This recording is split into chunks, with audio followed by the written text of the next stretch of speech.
Bonjour à tous. Cette histoire est inspirée de témoignages réels partagés par nos abonnés sur la chaîne.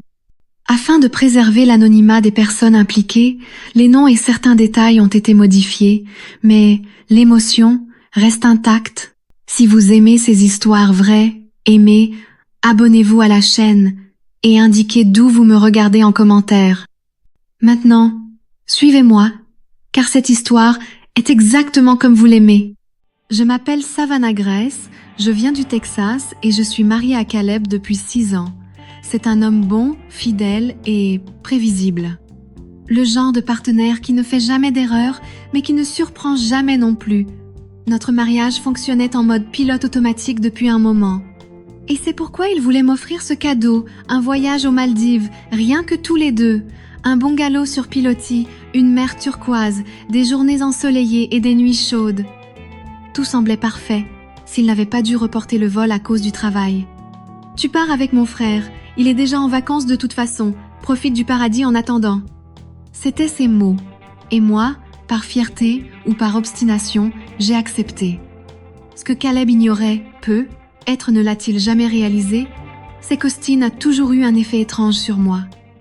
Il est tout le contraire de son frère, spontané, impulsif, avec cette insouciance qui semble ne se soucier de rien, mais qui, au fond, semble tout remarquer.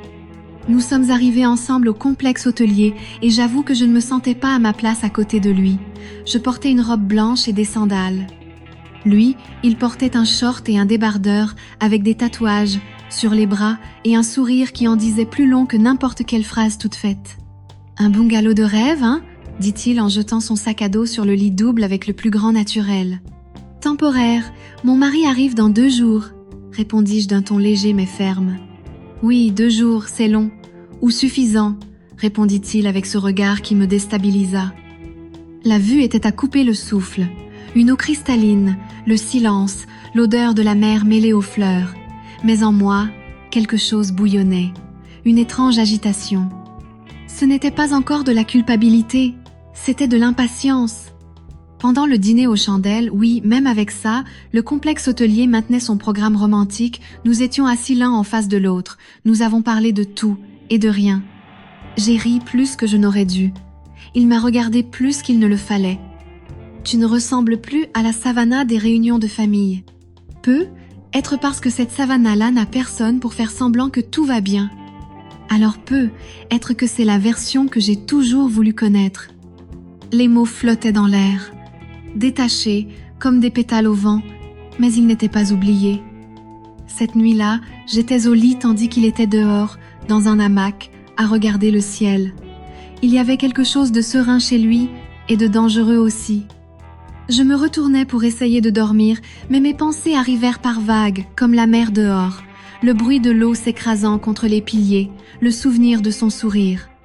La façon dont son regard s'attarda une seconde de plus sur le mien. Ce n'était pas normal, mais ce n'était pas anormal non plus. Au petit matin, je me levais pour aller chercher un verre d'eau. Et quand je passais devant la véranda, il était là, éveillé, à regarder l'horizon. « Tu n'arrives pas à dormir ?» demandai-je presque dans un murmure. « Avec toi ici, pas du tout. » C'était là, au milieu de cette phrase. Dans ce silence qui suivit, quelque chose en moi commença à changer. Je retournai me coucher, mais j'avais trop chaud, pas à cause du temps, mais à cause de ce qui allait arriver, si je le laissais faire. Et toi, qui es là de l'autre côté, dis-moi, jusqu'où irais-tu si tu étais avec moi dans ce bungalow? Préparez-vous, car au chapitre 2, le désir prend de l'ampleur, et je ne sais pas si je pourrais résister. Salut mes belles! Si vous avez aimé ce premier chapitre, n'oubliez pas de l'aimer, de vous abonner à la chaîne et d'activer la cloche, d'accord?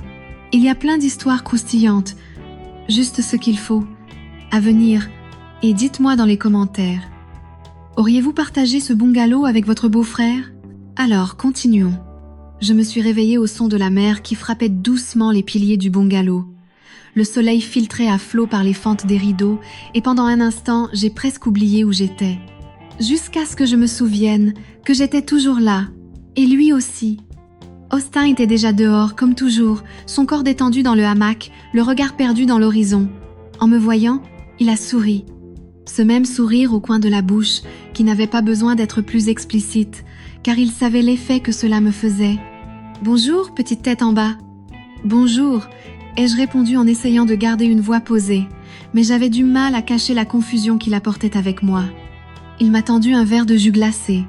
Il était pieds nus, vêtu seulement d'un short clair, et ses cheveux étaient ébouriffés d'une manière parfaitement naturelle.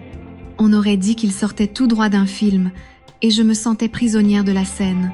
« Il nous reste encore quelques heures de paradis avant l'arrivée de Caleb, » dit-il en prenant une gorgée.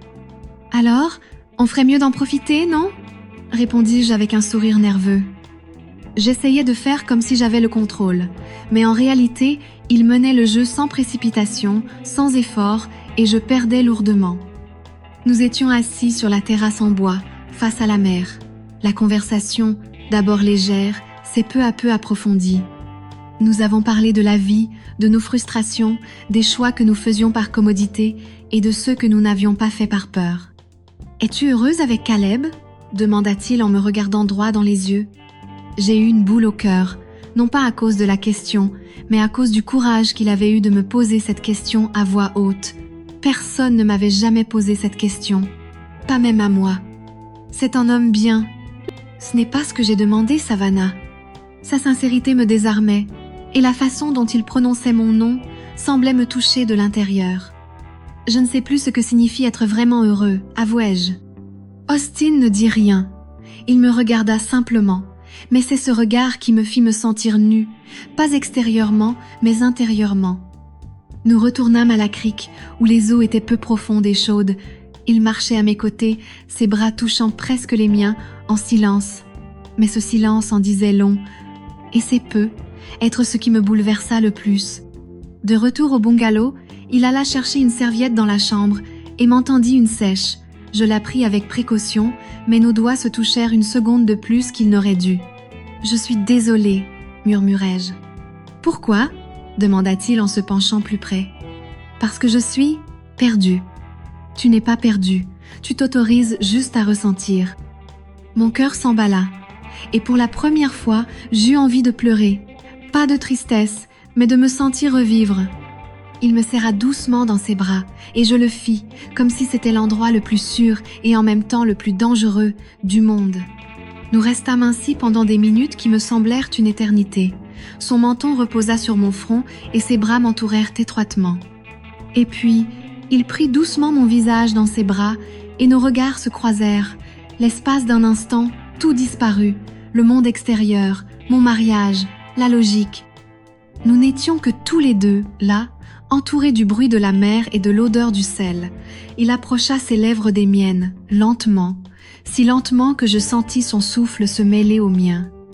Nos nez se touchèrent, et puis le temps s'arrêta. C'est alors que le téléphone a sonné, une fois de plus, comme si l'univers se faisait un devoir de nous rappeler que notre temps était compté. Caleb, je n'ai pas répondu. Je me suis simplement éloignée lentement, sans rien dire. Je suis allée sur la véranda et me suis assis au bord, les pieds dans l'eau.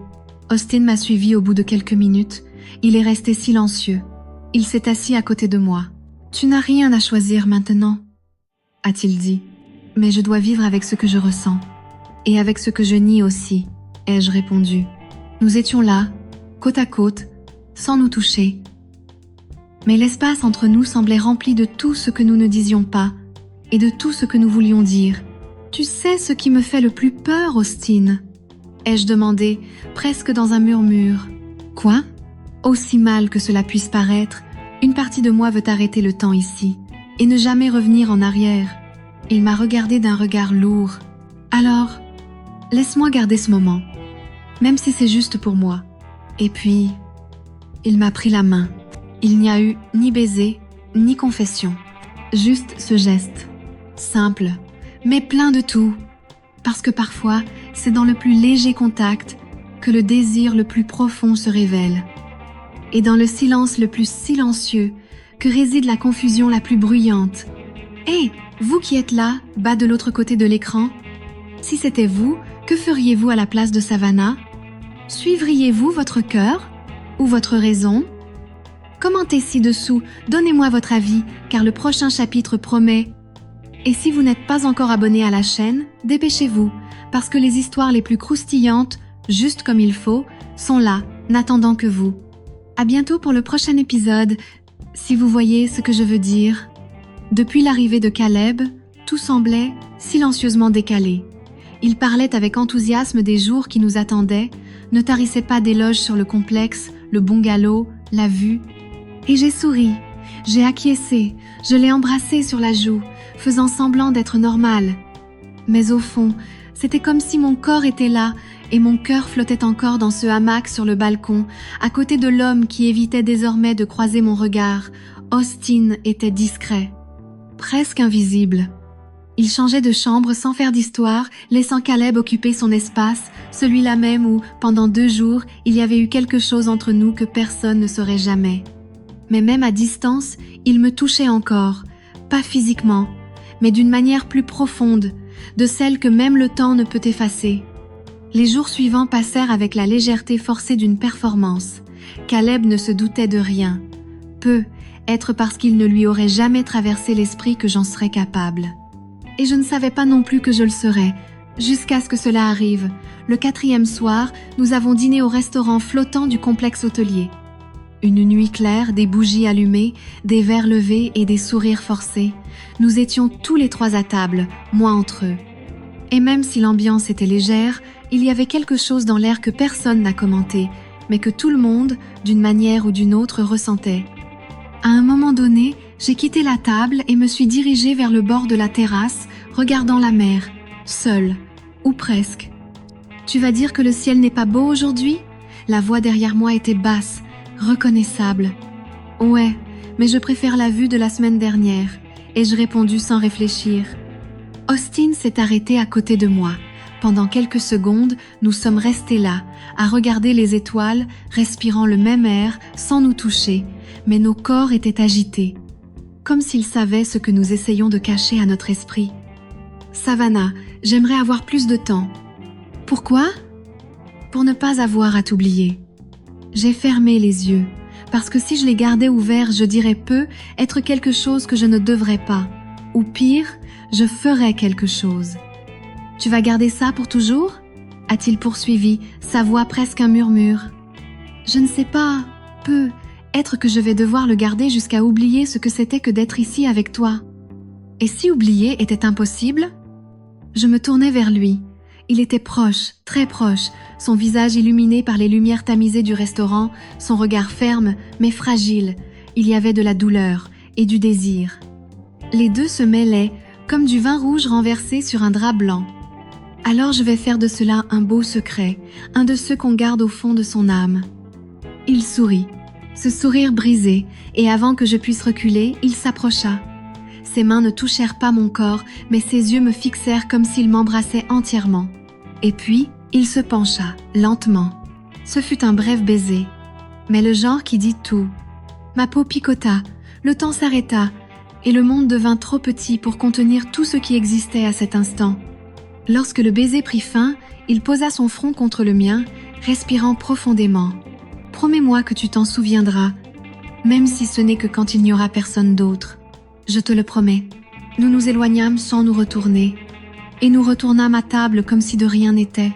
Mais à cet instant, je compris, il y a des histoires qui n'ont pas besoin de continuer, donc elles ne finissent jamais. Le lendemain, Austin retourna aux États-Unis. Il dit simplement « à bientôt » et sourit. Caleb ne remarqua même pas la tension dans l'air. Et moi, je suis restée là, à regarder son bateau s'éloigner, le cœur attaché à quelque chose qui n'avait jamais été le mien. Mais pendant 2 jours, cela semblait être tout ce dont j'avais besoin. Le reste du voyage s'est déroulé sans incident, mais pas pareil. Parce que malgré tous mes efforts, il y avait un espace en moi que Caleb ne parvenait plus à atteindre. Non pas qu'il ne soit pas suffisant, mais parce que j'avais appris à connaître une part de moi qu'il n'avait jamais vue. Sur le chemin du retour, pendant le vol, il s'est blotti contre moi et m'a murmuré « J'espère que ces jours avec Austin n'ont pas été ennuyeux. » J'ai regardé par le hublot. La mer disparaissait déjà en contrebas avec tous les secrets que nous avions laissés sur cette île. J'ai souri et j'ai dit « Ce n'était pas le cas. De loin, les jours les plus vivants que j'ai jamais vécus. » Et puis, J'ai reposé ma tête sur son épaule, mais pas pour dormir, juste pour me souvenir de ce que c'était. Et pour accepter que on ne revient pas de certains voyages comme on les a laissés. Il y a des paradis qu'on ne visite qu'une fois, et même là, ils restent pour toujours. Si vous voyez ce que je veux dire. Alors, vous aussi, vous avez ressenti ce frisson? Si vous êtes arrivé jusqu'ici, commentez « Je suis allé aux Maldives » et dites-moi d'où vous regardez, car c'est un plaisir de vous avoir parmi moi. Et maintenant, dites-moi, que feriez-vous à la place de Savannah? Auriez-vous le courage de vivre ce désir interdit ou choisiriez-vous le silence? Je lis chaque commentaire avec attention. N'oubliez pas de vous abonner à la chaîne et d'activer la cloche, car ici, il y a toujours une nouvelle histoire croustillante qui vous attend au bon moment.